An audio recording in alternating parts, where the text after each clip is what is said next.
Shalom, selamat malam Bapak Ibu yang terkasih dalam nama Yesus Kristus. Malam hari ini kita akan mengadakan ibadah evangelisasi atau ibadah keluarga. Kita akan mendengarkan firman Tuhan. Sebelum kita mendengar firman Tuhan, marilah kita berdoa. Kasih karunia dan damai sejahtera dari Allah Bapa kita dan dari anaknya Tuhan Yesus Kristus dan persekutuan dengan Roh Kudus menyertai saudara-saudara sekalian. Amin. Bapak Ibu yang terkasih, jemaat Tuhan, firman Tuhan bagi kita pada malam hari ini, di mana kita masih tetap mengadakan ibadah di rumah masing-masing bersama dengan keluarga kita. Firman Tuhan ini menjadi epistel juga untuk minggu kita di minggu tanggal 17 Mei, Minggu Rogate, yang tertulis dalam Injil Lukas pasal 18 ayat 1 sampai ayatnya yang ke-8. Lukas 18 ayat 1 sampai 8. Saya akan bacakan ke tengah-tengah kita. Mari kita perhatikan bersama-sama. Perumpamaan tentang hakim yang tak benar.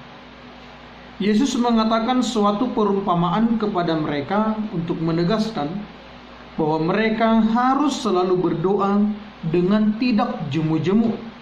Katanya, dalam sebuah kota ada seorang hakim yang tidak takut akan Allah dan tidak menghormati siapapun. Dan di kota itu ada seorang janda yang selalu datang kepada hakim itu dan berkata, "Belalah hakku terhadap lawanku." Beberapa waktu lamanya hakim itu menolak. Tetapi kemudian ia berkata dalam hatinya, "Walaupun aku tidak takut akan Allah dan tidak menghormati seorang pun, namun karena janda ini menyusahkan aku, baiklah aku membenarkan dia, supaya jangan terus saja ia datang dan akhirnya menyerang aku." Kata Tuhan, "Camkanlah apa yang dikatakan hakim yang lalim itu. Tidakkah Allah akan membenarkan orang-orang pilihannya yang siang malam berseru kepadanya? Dan adakah ia mengulur-ulur waktu sebelum menolong mereka? Aku berkata kepadamu, ia akan segera membenarkan mereka. Akan tetapi, jika Anak Manusia itu datang, adakah ia mendapati iman di bumi?" Demikian pembacaan firman Tuhan. Bapak Ibu yang terkasih, minggu ini diberikan tema Minggu Rogate atau berdoa. Dan yang menjadi topik minggu ini, doa ucapan syukur. Doa ucapan syukur. Ketika kita membaca firman Tuhan tadi, bagaimana Yesus mengangkat sebuah perumpamaan kepada orang-orang yang berbondong-bondong mendengar dia. Yesus mengangkat sebuah kisah bagaimana kita sebagai orang-orang yang dikasihinya diharuskan, diwajibkan, dan harus menjadi salah satu ciri khas orang Kristen, yaitu berdoa. Kenapa Yesus begitu menekankan supaya kita harus selalu berdoa? Karena tidak ada jalan lain untuk dapat berkomunikasi dengan Tuhan selain dengan doa. Dan bahkan dalam tema kita dikatakan doa ucapan syukur. Mengucap syukur itu dengan doa dan pujian kepada Tuhan. Tentu seperti khotbah-khotbah yang belakangan ini sudah kita dengar, sudah kita perhatikan dan ikuti. Sepertinya bersyukur itu menjadi sebuah dilema bagi kita, karena saat ini hidup kita mengalami banyak kesusahan, banyak pergumulan, dan bahkan banyak duka yang merundung kehidupan kita. Namun apakah ketika banyak permasalahan ini kita menjadi terhambat untuk bersyukur? Ternyata tidak, Bapak Ibu yang terkasih. Justru di saat beginilah kita mau menunjukkan bagaimana sebenarnya kehidupan orang Kristen. Paulus mengatakan mengucap syukurlah senantiasa, artinya baik suka dan duka kita harus tetap berdoa memanjatkan syukur. Kenapa? Karena di tengah-tengah sukacita kita maupun di tengah-tengah penderitaan kita, tangan Tuhan yang penuh kuasa tetap menjaga dan memberkati kita, tetap melindungi kita, bahkan menguatkan kita sehingga kita kuat, tidak berputus asa. Maka inilah yang dikatakan tadi, kenapa Yesus mengangkatkan sebuah kisah tentang hakim yang lalim, hakim yang tidak takut kepada Tuhan. Hakim yang tidak takut kepada Tuhan diperbandingkan dengan Tuhan yang sangat baik, dengan Tuhan yang sangat penuh dengan kasih. Dikatakan di sini, hakim ini dianggap orang-orang sebagai perpanjangan Tuhan menegakkan keadilan. Dan seorang perempuan yang sudah janda, dia ingin haknya, kebenarannya dibela oleh sang hakim. Dan ini sudah berkali-kali dia datang kepada sang hakim. Dan beberapa waktu yang lalu, sebelum dia menerima kedatangan si wanita ini, dia selalu menolak. Kenapa? Dia menganggap tidak ada untungnya membela sang janda ini. Tidak ada hal yang bisa dia dapatkan. Akan tetapi, ketika si perempuan ini tidak jemu-jemu, si perempuan ini datang terus dan terus memohon kepada sang hakim supaya dia dibela dalam persidangan. Kita lihat perempuan ini sama sekali tidak mau menunjukkan bahwa dia ingin merugikan orang lain. Dia hanya agar haknya, dia mau agar apa yang menjadi miliknya dibela oleh orang yang tepat. Dia tidak mau merampas punya orang lain atau ke milik orang lain. Dia hanya ingin haknya dia dapatkan. Maka untuk itu si perempuan ini harus berjuang berkali-kali. Berkali-kali ditolak, berkali-kali dia datang. Hal ini menjadi beban bagi sang hakim. Maka dia berkata, sudahlah, daripada si perempuan ini menyusahkan, saya tolong aja. Ini akan membuat saya jadi pusing. Maka dia tolong dan dia menangkan si perempuan itu. Perempuan janda itu pun mengakhiri kunjungannya kepada sang hakim ketika dia sudah selesai dibela. Nah, Bapak Ibu yang terkasih, bisa kita lihat begitu jahatnya dia di hadapan Tuhan. Dia tidak takut kepada Tuhan. Dia tidak takut kepada siapapun, tidak pernah menghormati siapapun. Tapi dia mau membela si perempuan tadi. Dia mau membela janda tadi. Itu masih orang yang lalim. Maka Yesus katakan, apalagilah Bapakku yang di sorga, apalagilah Tuhan, apalagilah Allah yang menciptakan langit bumi dan isinya. Dia tidak akan pernah meninggalkan umatnya. Dia tidak akan pernah mengabaikan setiap doa yang kita panjatkan. Semua Tuhan dengar. Ada berapa miliar orang yang berdoa kepada Tuhan? Semua dia dengar. Nah, pertanyaannya, apakah semua akan dia jawab? Apakah semua akan segera dikabulkan? Itulah gunanya iman. Maka ada dua hal yang perlu kita pahami dari nats ini. Bagaimana kita menjadi seorang pendoa dan bagaimana kita menjadi orang yang beriman kepada Tuhan. Bapak Ibu yang terkasih, dikatakan lagi di sini, tidakkah Allah, ayat 7, akan membenarkan orang-orang pilihannya yang siang malam berseru kepadanya? Jikalau kita siang malam memanggil nama Tuhan, terkhusus dalam suasana yang saat ini kita hadapi, di mana pandemi virus COVID-19 ini menggerogoti kehidupan manusia, menggerogoti semua ruang lingkup perekonomian dan pekerjaan kita. Kita berdoa, kita menyampaikan kepada Tuhan apa yang terselip di hati kita. Apakah Tuhan akan berdiam diri? Tidak. Dia mendengar. Dan Tuhan sedang merancang waktu yang tepat. Bagaimana nanti Tuhan akan mengakhiri suasana yang penuh dengan duka ini. Tuhan sedang merancang waktu yang indah. Ketika nanti pandemi ini berakhir, semua nama, semua orang akan datang sujud kepadanya. Tuhan sedang menyiapkan sebuah hikmah yang luar biasa bagi kita, Bapak Ibu yang terkasih. Bagi orang terkhusus yang tidak jemu-jemu berseru memanggil nama Tuhan. Tuhan sedang menyiapkan pemulihan yang luar biasa bagi orang yang merenungkan firman Tuhan siang dan malam. Sama halnya Bapak Ibu yang terkasih, kantor pusat kita melalui Departemen Koinonia pagi dan malam dengan rutin mengirimkan firman Tuhan kepada semua jemaat HKI. Tugas kita bagaimana merenungkan firman ini pagi dan malam, siang dan malam, dan kapanpun kita punya waktu, menunjukkan kualitas iman kepada Tuhan.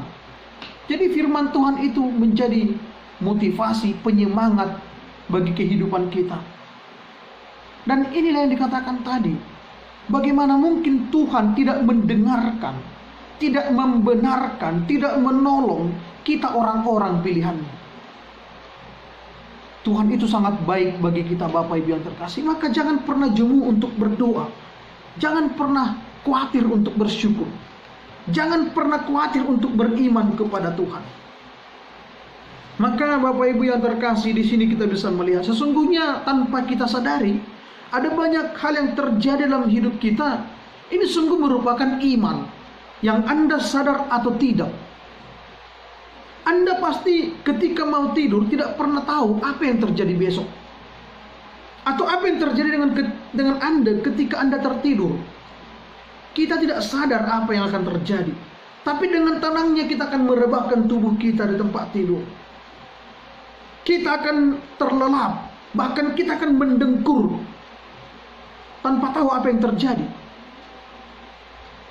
Dan ketika pagi hari kita bangun kembali, bagi yang berdoa mungkin berdoa, bagi ibu-ibu mungkin ada yang langsung pergi ke dapur menyiapkan kebutuhan anak-anak atau suami, atau sebagian mungkin asik dengan membuka HP-nya, media sosialnya sehingga lupa bersekutu dengan Tuhan. Atau sebagian orang lagi melakukan berbagai hal. Dia terbangun tanpa dia sadari, dengan iman dia tidur, dia terbangun. Hanya mungkin yang kurang, bagaimana dengan bersyukur? Atau jangan-jangan kita masih menganggap bahwa tugas Tuhanlah menjaga kita. Tidak perlu pun kita mengucap syukur. Tidak perlu pun kita berdoa, Tuhan pasti akan menjaga. Mungkin ada yang berpikir demikian. Tapi camkanlah firman ini, Bapak Ibu yang terkasih. Berdoalah, jangan jemu. Bahkan ketika permintaan, ketika pergumulan, ketika apa yang kita harapkan belum Tuhan kabulkan, bukan berarti Tuhan mengabaikan doa kita. Bukan berarti Tuhan menutup telinganya terhadap doa kita. Tidak. Tapi Tuhan sedang menunggu waktu yang tepat untuk menjawab doa kita. Maka Bapak Ibu yang terkasih, mari berdoa dengan menggunakan ketulusan hati.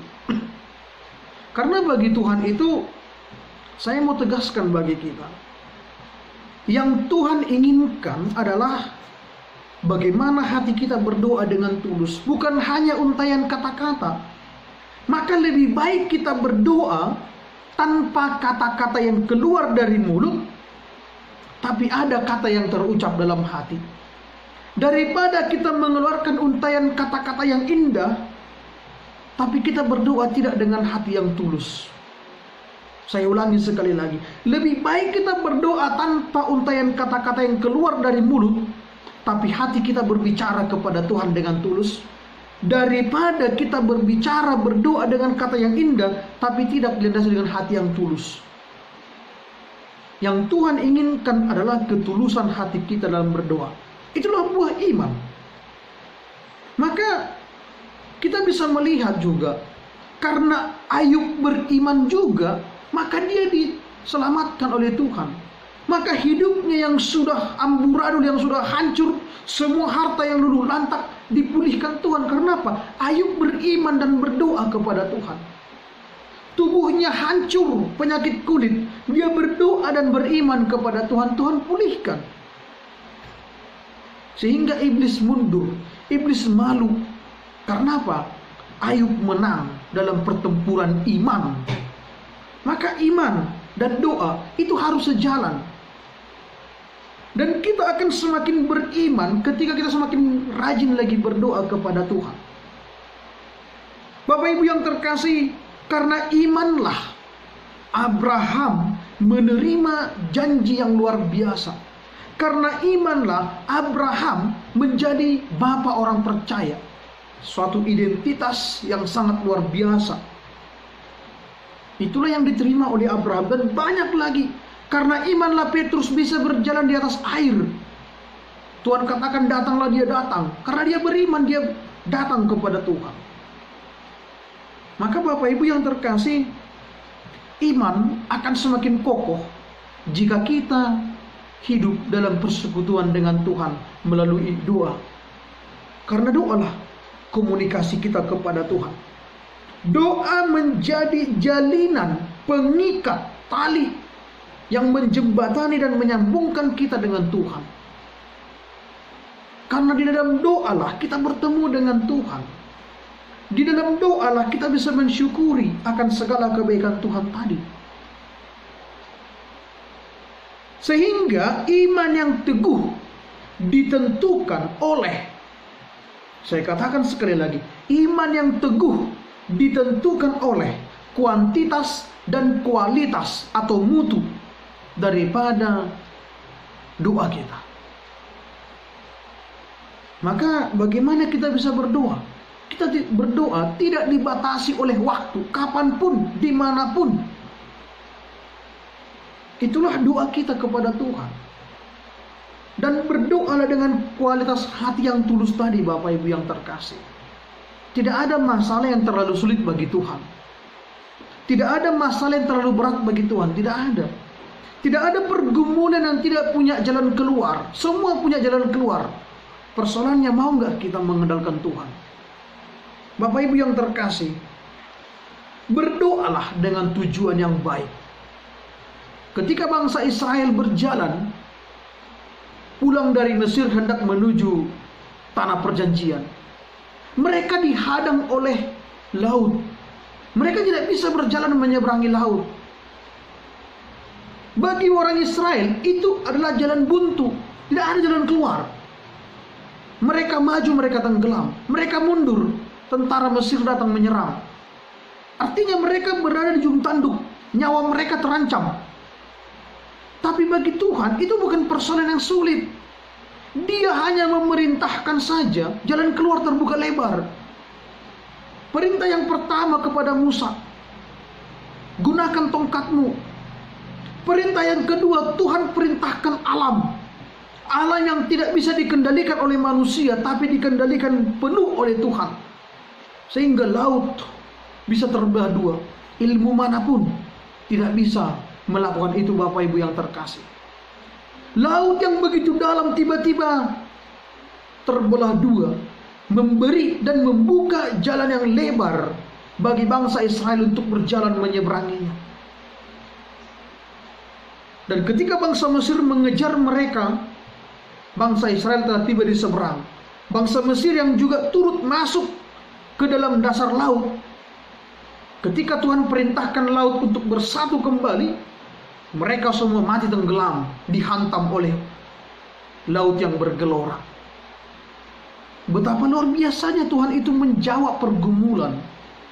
Betapa luar biasanya Tuhan itu menyediakan solusi bagi orang yang percaya, bagi orang yang beriman. Maka berdoalah senantiasa, mintalah dengan tulus. Karena Tuhan Allah mengatakan, Yesus mengatakan dalam Matius 7 ayat 7, mintalah, maka akan diberikan. Carilah, kita akan mendapat. Dan ketuklah, pintu akan dibuka bagimu. Ketuklah pintu hati Tuhan itu. Jangan jemu-jemu. Sebagaimana janda tadi yang tidak mau jemu supaya kebenaran ditegakkan. Dia sudah tahu yang dia datangi itu adalah orang yang tidak takut kepada Tuhan dan kepada manusia. Tapi dia tetap datang. Sementara kita sudah tahu Tuhan yang memberkati kita itu, Tuhan Allah dalam Yesus Kristus itu adalah Bapa yang baik, Bapa yang luar biasa, Tuhan yang menyediakan segala jalan keluar dalam persoalan kita.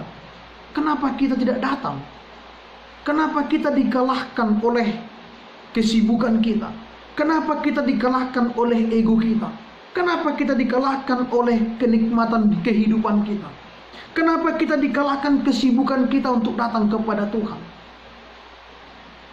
Maka firman Tuhan ini mengajak kita, Bapak Ibu yang terkasih, saat ini waktu bersama dengan keluarga, maka berdoalah senantiasa. Bersekutulah senantiasa bersama dengan Tuhan dalam keluarga kita.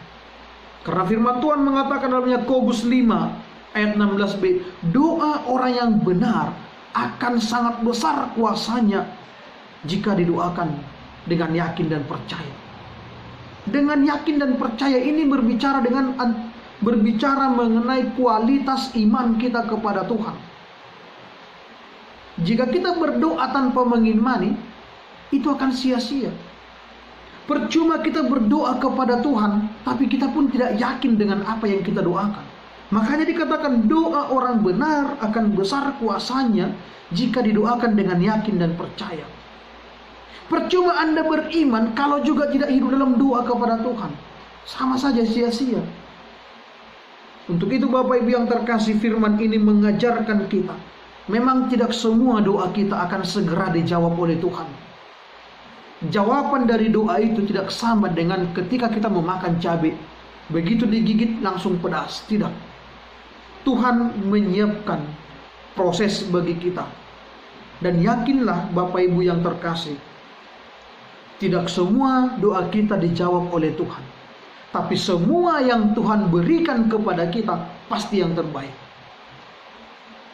Tidak semua yang kita minta itu dikabulkan oleh Tuhan. Tapi semua yang Tuhan persembahkan dan berikan kepada kita itu pasti berkat yang terbaik. Mari kita imani itu Bapak Ibu yang terkasih. Maka untuk itu, seberat apa beban kita? Sesusah apa hidup kita? Sebesar apa duka cita kita? Serahkan semua kepada Tuhan. Sebesar apa kekhawatiran kita menghadapi suasana ini, menghadapi kepedihan ini oleh karena wabah atau pandemi virus COVID-19 ini, datanglah kepada Tuhan, sujudlah kepada Tuhan, berdoalah kepada Tuhan, lipatlah tanganmu. Maka ingatlah, jawaban doa kita pasti akan kita dapatkan indah dan tepat pada waktunya. Yakin dan percayalah, pertolongan Tuhan akan luar biasa bagi yang percaya kepadanya. Jangan pernah jemu untuk mengandalkan Tuhan. Jangan pernah bosan untuk mengandalkan Tuhan. Jangan pernah takut mengandalkan Tuhan. Karena apa? Karena Tuhan lebih besar daripada ketakutan kita. Tuhan lebih besar daripada kekhawatiran kita. Kasih Tuhan lebih besar daripada pandemi virus COVID-19 ini. Untuk itu mari kita takut kepada Tuhan. Mari kita ikuti anjuran pemerintah. Mari kita menjadi orang yang taat dan patuh kepada Tuhan, percaya kepada Tuhan dengan sepenuh hati. Ingat, bukan untaian kata-kata indah yang Tuhan inginkan dari kita, tapi untayan kata hati yang didasari oleh ketulusan. Maka bersyukurlah senantiasa, berdoalah senantiasa, bersukacitalah senantiasa, bersukacita, berdoa, bersyukur di dalam Tuhan kita Yesus Kristus. Terpujilah nama Tuhan, terberkatilah kehidupan kita. Jauhlah dari kita sakit penyakit, tapi kita mendapatkan penghiburan dan pertolongan dari Tuhan. Amin, kita berdoa. Terpujilah namamu Tuhan, Allah Bapa Sorgawi yang kami sembah dalam Yesus Kristus, yang senantiasa mengajar kami untuk hidup seturut dengan kehendak-Mu. Kami mengimani ya Tuhan, pertolongan kami hanya ada di dalam tangan-Mu, dalam tangan yang penuh kasih. Jika Tuhan dapat menaklukkan alam, Tuhan dapat menaklukkan dunia ini, kami rindu Tuhan juga menolong kami dan menaklukkan virus COVID-19 ini ya Bapa. Karena bagi Tuhan tidak ada yang mustahil. Bagi Tuhan tidak ada yang sulit. Maka biarlah iman kami senantiasa bergantung kepadamu. Ajarlah kami untuk hidup senantiasa berdoa dan bersyukur kepadamu. Terpujilah nama Tuhan. Berkati semua kehidupan jemaat-Mu. Berkati semua anggota-anggota keluarga kami. Berkati hamba-hamba-Mu. Berkati seluruh tenaga medis yang turut menolong setiap warga Tuhan dalam memerangi atau menyembuhkan bahkan mengobati setiap orang yang dirawat oleh karena virus ini ya Tuhan. Berkati tenaga keamanan TNI dan Polri. Berkati pemerintah kami, mulai dari pemerintah pusat, provinsi, kota, kabupaten, kecamatan, bahkan kelurahan sampai RT Bapa. Kami serahkan kehidupan mereka dalam tangan pengasihan Tuhan. Terpujilah nama-Mu Tuhan. Kami rindu pemulihan Tuhan dalam kuasa anak-Mu Yesus Kristus Tuhan kami. Amin.